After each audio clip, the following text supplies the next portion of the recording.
Hi, Juanma here. I had a comment the other day in some of the videos, and someone was asking about double tonguing. I was just practicing some passage from some Mozart piece.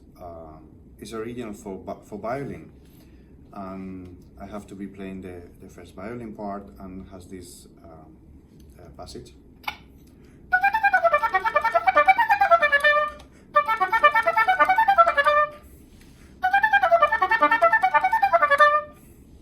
As you see, I'm practicing yet.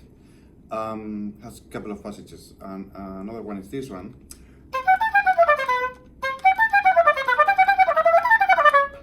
And the last one, which is a little bit more difficult.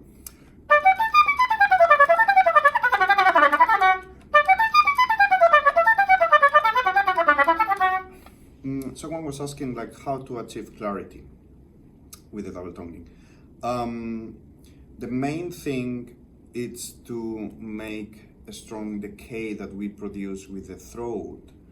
So basically the double tonguing, it comes in the oboe like ta ka ta ka ta ka ta. So the first T it's produced with the tongue, and the K is produced with the throat.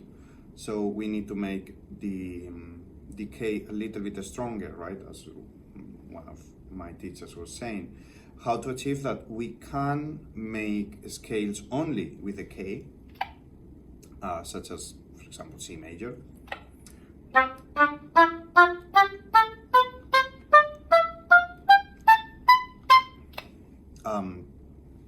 All of the notes were produced with the throat,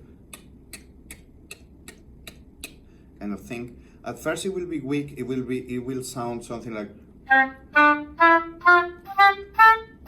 Not very focused articulation, not very precise, but later on, once the throat it will get a little bit stronger, it will grow on quality.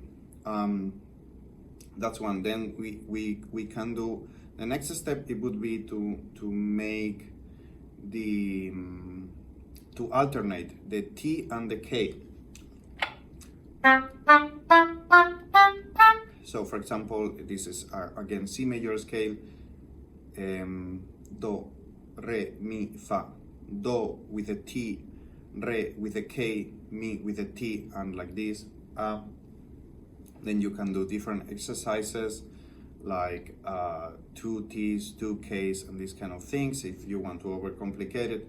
I think I never did it unless required by some piece. So once we have that and the scales they sound only with K, I will play just with K, for example, again C major. With third time, articulation. We can alternate, and with the metronome always starting, let's say, speed something like 85, 90, up to 144, 152 if you want. Give it or take a little bit slower or faster always. So for example, that would be something like 90 from the top of my head.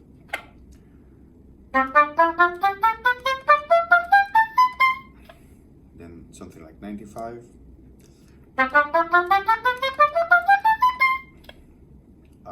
Hundred. It's about 120. About 132. And 144. We don't need too much air, just a little bit, and try to have maybe the reed. I mean, it depends on obviously on your embouchure and your way of playing, but do not take too much reed in. I don't think it will help. A little bit more outside. Kind of catching. I'm not really taking like the reed that to outside myself, but neither to inside. Like, let's say a middle point, it will allow a little bit more vibration without too much air, because the reed otherwise it cannot vibrate properly. That way it might help. As well, if you have a passage, a particular passage, try to study it slowly with a double tonguing. Like, for example, this one.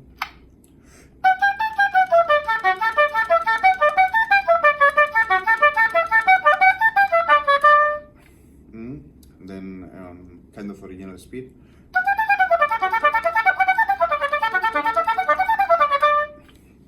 So there is just a couple of spots where it's a little bit unclean.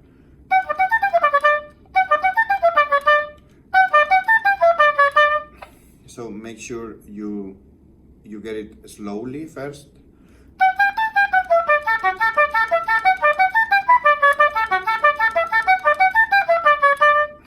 And speed up also in steps of 5 kind of thing, right?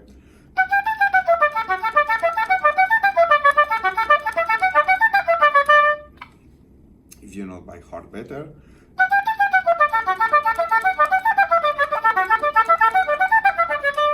This way, one less sense it's in the equation, so it will be a little bit easier until you reach kind of the original speed.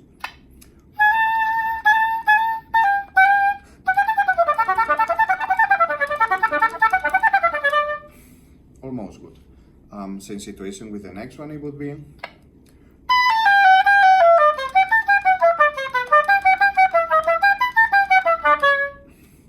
So even though it's slower, I'm applying the double tonguing to make the K a little bit stronger.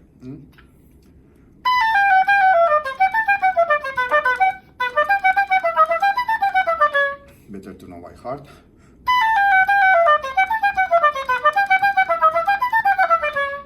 This way it's a little bit less confusing.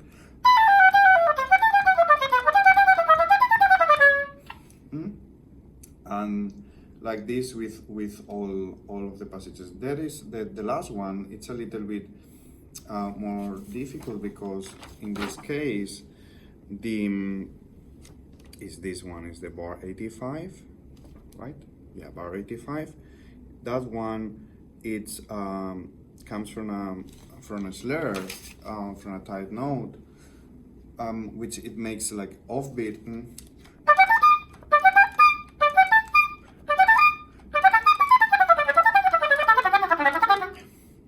It makes it a little bit difficult because we have at least 3 notes that we can do something like ka ta ka, and then the biggest chunk of the phrase, it will be ta ka ta ka ta ka ta, which it will be easier if you keep it like if you start with a T.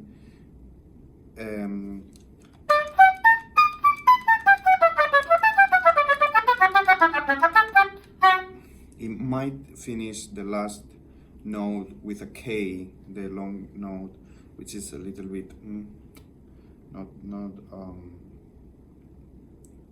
I don't think that's correct.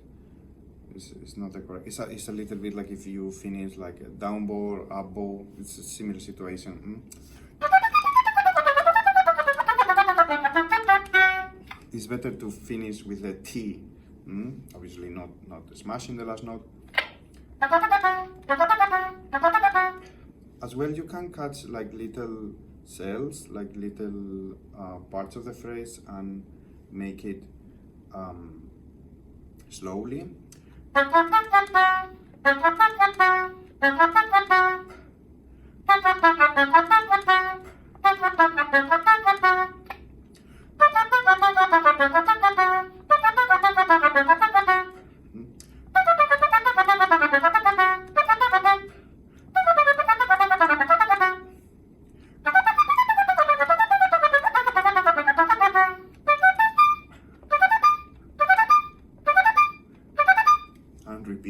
Repeat. That's the most important.